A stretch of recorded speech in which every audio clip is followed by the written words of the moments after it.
President Donald Trump দাবি করেছেন, চায়নার ওপর শুল্ক আরোপ করায় দেশটির অর্থনীতি আমেরিকার অর্থনীতির চাইতে অনেক বেশি ক্ষতিগ্রস্ত হয়েছে। শনিবার সামাজিক মাধ্যম ট্রুথ সোশ্যালে এক পোস্টে তিনি লিখেছেন, এটি একটি অর্থনৈতিক বিপ্লব, এতে আমেরিকাই জয়ী হবে দাবি করে তিনি বলেন, এই লড়াই সহজ হবে না।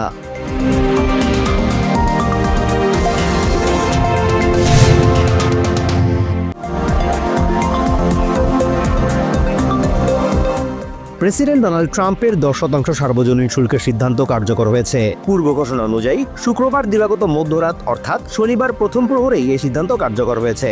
আগামী 9 এপ্রিল চায়নার ওপর আরোপ করা 34% এবং ইউরোপিয়ান ইউনিয়নের ওপর আরোপ করা 20% শুল্ক কার্যকরের কথা রয়েছে।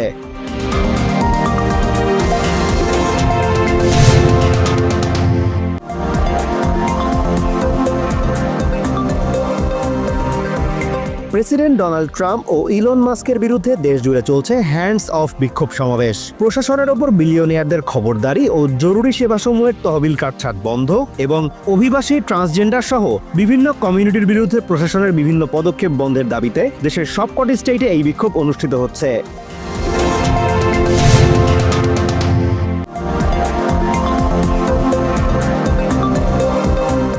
দেশের মানুষের সাথে একাত্মতা ঘোষণা করে জার্মানির ফ্রাঙ্কফুর্ট এবং বার্লিন, পর্তুগালের লিসবন এবং ব্রিটেনের লন্ডনে ট্রাম্প মাস্ক বিরোধী হ্যান্ডস অফ বিক্ষোভ অনুষ্ঠিত হয়েছে।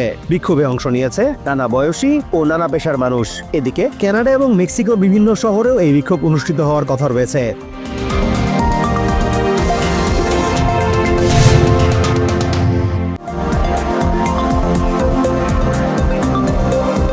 ট্রাম্প প্রশাসনের শুল্ক আরোপের জবাবে 1 মাসের জন্য ব্রিটেনে উৎপাদিত গাড়ি আমেরিকায় সরবরাহ বন্ধ ঘোষণা করেছে জাগুয়ার ল্যান্ড রোভার। এক বিবৃতিতে বিষয়টি নিশ্চিত করেছে JLR এর মালিক প্রতিষ্ঠান ভারতের টাটা মোটরস। শুল্ক বিষয়ে অংশীদারদের সাথে আলোচনা করে পরবর্তী সিদ্ধান্ত জানানো হবে বলেও নিশ্চিত করেছে তারা।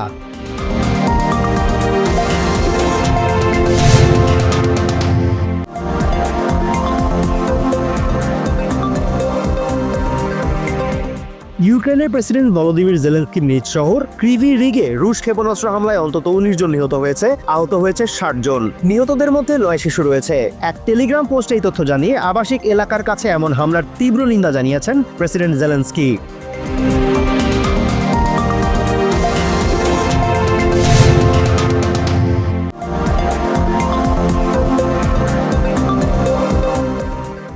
শনিবার গাজার বিভিন্ন জায়গায় ইসরায়েলি হামলায় শিশু ও নারী সহ অন্তত 27 জন নিহত হয়েছে।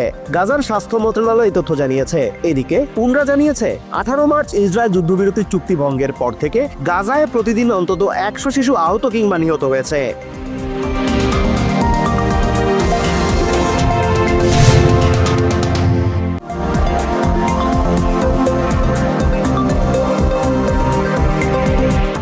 ভয়াবহ ভূমিকম্পে মিয়ানমারের মৃতের সংখ্যা বেড়ে দাঁড়িয়েছে 3354 জনে, আহত হয়েছে 4850 জন। এখনও নিখোঁজ রয়েছেন 220 জন। শনিবার দেশটির রাষ্ট্রীয় সংবাদ মাধ্যম এই তথ্য জানিয়েছে। এদিকে দেশটিতে চলমান উদ্ধার কাজের প্রশংসা করেছে জাতিসংঘ।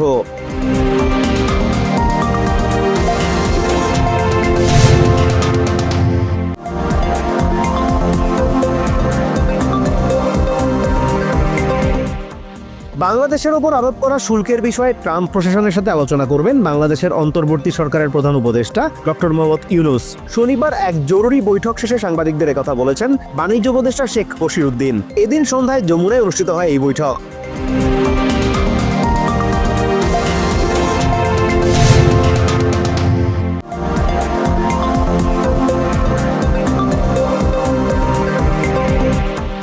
ওয়ানডে সিরিজের তৃতীয় ও শেষ ম্যাচে পাকিস্তানকে হারিয়ে হোয়াইট ওয়াশ করেছে নিউজিল্যান্ড। শনিবার মাউন্ট মঙ্গানুইয়ে বৃষ্টির কারণে 42 ওভারে নেমে আসা ম্যাচে প্রথমে ব্যাট করে 8 উইকেটে 264 রান করে স্বাগতিকরা। জবাবে 40 ওভারে 221 রানে অল আউট হয় সফরকারীরা।